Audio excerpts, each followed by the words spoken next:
ఆలోచిద్దాం, ఆశీర్వదిద్దాం. ఉమ్మడి నల్గొండ, ఖమ్మం, వరంగల్ పట్టభద్రుల ప్రశ్నించే గొంతు తీన్మార్ మల్లన్నకు మొదటి ప్రాధాన్యత ఓటు వేసి గెలిపిద్దాం. ఇంకంతేకాదు, హెల్త్ కార్డ్స్ విషయం అయిపోయింది, హౌసింగ్ స్కీమ్ విషయం అయిపోయింది. అలాగే 12 నెలల కాలం పాటు సరిపడే వర్షం వచ్చింది. ఎస్, బడ్జెట్ స్కూల్ కరోనా టైంలో ఎంత ఇబ్బందులకు, ఎంత ఒత్తిడి గురైనాయో కల్లారా చూసినటువంటి వాళ్ళమే. ముఖ్యంగా అటు యాజమాన్యానికి డబ్బు వచ్చే పరిస్థితి లేదు, ఇటు ఉద్యోగస్తులకు డబ్బు ఇచ్చే పరిస్థితి లేదు, ఇటు తల్లిదండ్రుల దగ్గర డబ్బు ఉండే పరిస్థితి లేదు. ఈ 3 వైపుల నుంచి ఇదొక చాలా బాధాకరమైనటువంటి విషయం జరిగింది. నేను ఆ రోజు ప్రభుత్వానికి చెప్పిన, ఏమయ్యా ఫస్ట్ ఆ యాజమాన్యాలని వాళ్ళు కూర్చోబెట్టుకుని ఏదైనా సహాయం చేయవా అంటే ఆ పల్లా రాజేశ్వర రెడ్డి అసలే పట్టించుకోలేదు.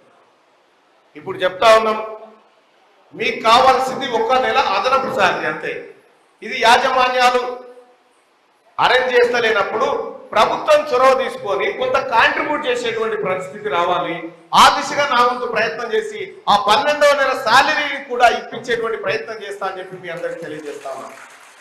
ఎవరికి భారం లేకుండా ప్రభుత్వమే కొంత మొత్తం భరిస్తూ మీకు కొంత ఉపశమనం కలిగించే ప్రయత్నం చేస్తామని చెప్పి నా వంతుగా తెలియజేసుకుంటూ, అలాగే ప్రైవేట్ స్కూళ్ళు, పాఠశాలలు కానీ యాజమాన్యాలు కానీ మీ పైన ఎలాంటి ఒత్తిడి లేకుండా, ముఖ్యంగా ప్రభుత్వ ఒత్తిడి లేకుండా స్వేచ్ఛగా మీరు విద్యా బోధన కార్యక్రమాలు చేసుకోవడానికి ప్రభుత్వం 100% సహకరిస్తుంది, పూర్తిగా సహకరిస్తుందని తెలియజేస్తా ఉన్నాం. ఇంకంతేకాదు, ఏ కష్టం వచ్చినా ప్రభుత్వం డోర్లు తెరిచి ఉన్నాయి.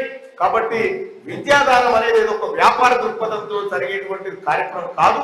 ముఖ్యంగా ఈ బడ్జెట్ స్కూళ్ళలో అది అంతకంటే ఎక్కువ కాదు.